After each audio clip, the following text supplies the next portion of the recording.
Buongiorno cari amici del Marietto Veneziano, benvenuti anche oggi nel canale del Marietto. Bene cari amici, oggi ho un altro bel racconto fantasia da farvi e da raccontarvi, però visto che siamo subito alle prime battute vi inviterei a registrarvi se non l'avete ancora fatto e mettere magari un bellissimo like dei vostri al canale della Hildegard e anche al canale del vostro Marietto Veneziano. Bene, e iniziamo subito con un racconto a fantasia che vi avevo già parlato del mio amico Dante. Ormai Dante è un po', diciamo, il referente dei miei racconti di fantasia perché? Perché mi piace come tipo, è un tipo che quando le racconta non si capisce mai se sono vere o sono finte. Per me sono tutte finte fantasie che si inventa lui, però sapete, come si dice, a cavallo donato non si guarda in faccia o in bocca, meglio, e quindi il vostro Marietto sapete che ogni tanto lo incontrava, e questa volta dove incontra il vostro Marietto il Dante, tanto per cambiare lo incontra al Bar della Pace, sì, il solito Bar della Pace, non la pace dei sensi, è proprio un bar che si chiama il Bar della Pace, e lo incontra di nuovo lì. E però la prima cosa che lui mi ha chiesto, il Dante, mi ha detto: ma sei stato tu? Io: a far che cosa, Dante? Mi dice: ma detto, ma sei stato tu? Ma a far che cosa, Dante? No, perché sul web gira la storia del sommozatore, il Gabriele, che io l'ho sognato che se ne andava e se n'è andato, c'è qualcuno che ha spifferato. Oh, io ho guardato il Dante e gli ho detto: Dante, io sono una tomba, tu sai che quando mi dici una cosa a me, faccio giurin giuretto, non dico niente a nessuno. Allora il Dante si è tranquillizzato e dice: boh, tu sei il mio referente di fiducia, so che con te, quando dico qualcosa a te, è come parlare con una tomba. Bravo, così si fa, gli ho detto Dante. E allora mi ha raccontato un'altra storia, sto Dante. Mi ha raccontato come ha fatto a risparmiare dall'avvocato. Io quando ho sentito, ma come ha fatto a risparmiare dall'avvocato, ho aperto le orecchie come Topo Gigio. Ah, mi dimenticavo, vi sto portando un po' in montagna anche a prendere una boccata d'aria fresca, perché sul tubo vedo tanti tuber che insomma continuano a registrare in casa, io invece per la bellezza dei miei ascoltatori, di quelli che mi guardano, li porto ogni giro un po' con me in motoretta a fargli vedere qualche spettacolo della natura. Bene, continuiamo con questo racconto del nostro Dante. Allora il Dante mi spiffera in un orecchio, al bar sempre, io e lui seduti da soli, che ha incominciato a risparmiare dell'avvocato, ha trovato il sistema. Io allora ho tutto orecchio il vostro Marietto, sapete che se c'è il risparmio, se c'è lo sconto al supermercato, il Marietto c'è. Se c'è da risparmiare sull'avvocato, il Marietto c'è. Gli ho detto: ma racconta questa storia. E il Dante ha iniziato a raccontarla. E la storia inizia qualche anno fa, quando lui è andato a abitare con la sua famiglia. Il Dante bisogna dire che è un bambino che è malato, no? In una strada, cioè in una casetta, in cui la strada di 40 metri alla fine sfociava fuori davanti a un'altra casa dove i padroni di quella casa l'avevano preso in antipatia. Erano un po' gelosetti del Dante. I padroni di questa casa qui avevano una figlia, la quale figlia poi si è fidanzata con un tipo, e fai di qua, fai di là, a un certo punto questi fidanzatini qui avevano la macchina e il Dante doveva sempre uscire attraverso questa piccola stradina che lo portava fuori sulla strada principale, e giù in fondo c'era la casa di questi signori qui.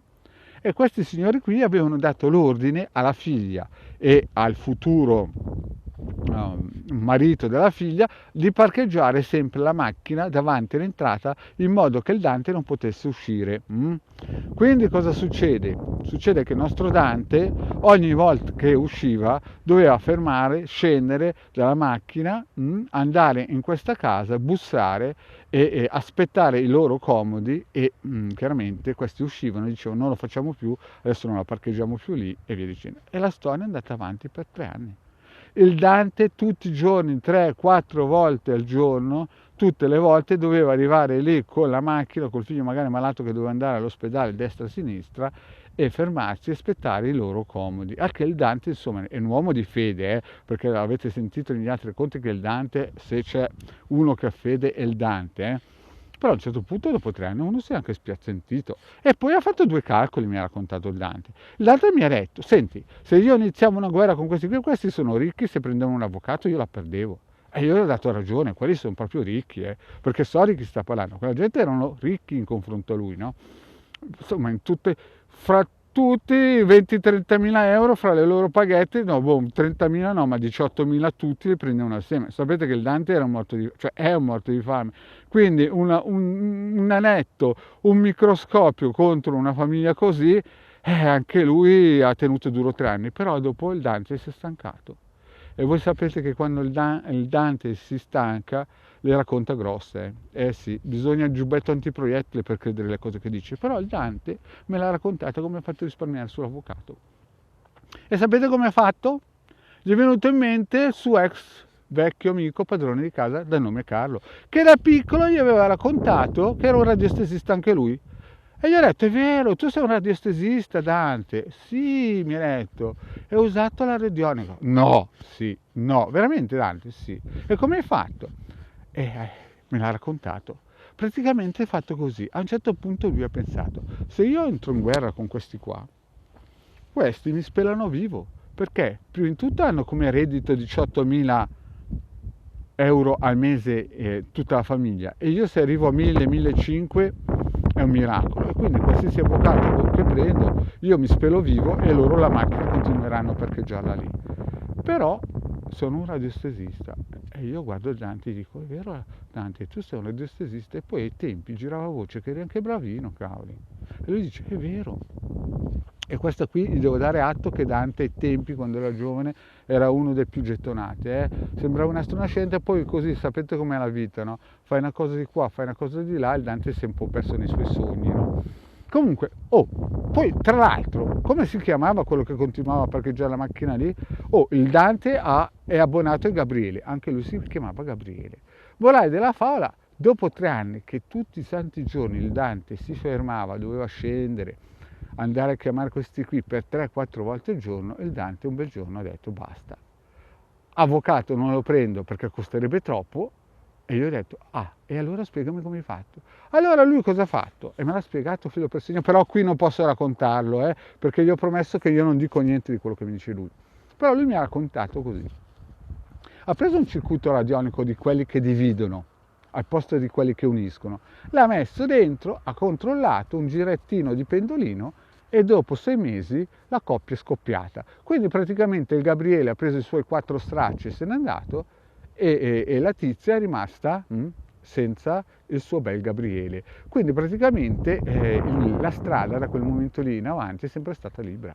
Poi però gli ho detto, cavolo, ma sai che se lo sa l'ordine degli avvocati ti mette in croce Dante? Cioè tu non puoi dare a dire certe cose, gli ho detto. Sì, infatti il Dante mi ha detto, non dirlo a nessuno, Io sapete che sono una tomba, quando uno dice una cosa a me, io non la dico neanche sotto tortura. Soprattutto col Dante, che poi non vi racconto quello che gli aveva rubato al figlio del Dante lo zaino. Beh, questa è un'altra storia, qui non posso raccontarla perché adesso sono in moto e sono arrivato dove devo arrivare. Comunque, cari amici, questa è una storia di fantasia, mi raccomando, perché quando le racconta il Dante, mi raccomando, se voi dovete litigare andate dagli avvocati, non ascoltate quello che aveva fatto il Dante, perché il Dante è un caso insomma clinico, bisogna sempre dividere per 2 per 4, però lui gli è riuscita, io non ci credo perché quando racconta il Dante bisogna avere il giubbetto antiproiettile, però lui ha fatto così, ha detto io se andavo in guerra con quelli dovevo spendere un capitale d'avvocato e poi magari la perdevo, invece con un circuito radionico ho tagliato la coppia in 2 e amici come prima, adesso io riesco sempre a uscire tranquillamente, anzi hanno terrore quella famiglia lì di quando mi vedono passare, appena magari lasciano lì 2 minuti la macchina corrono subito a spostarla.